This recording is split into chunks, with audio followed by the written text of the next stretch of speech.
Merhaba vicdanını unutmayan insanlar.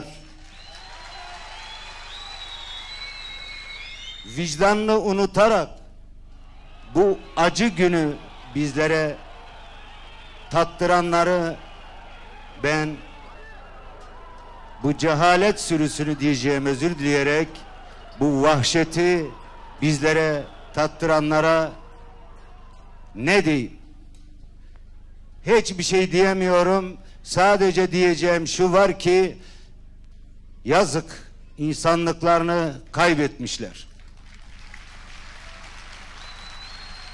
O ateşin içinde canlarını veren canların ruhlarının ben huzurunuzda saygıyla eğilerek selamlamak istiyorum.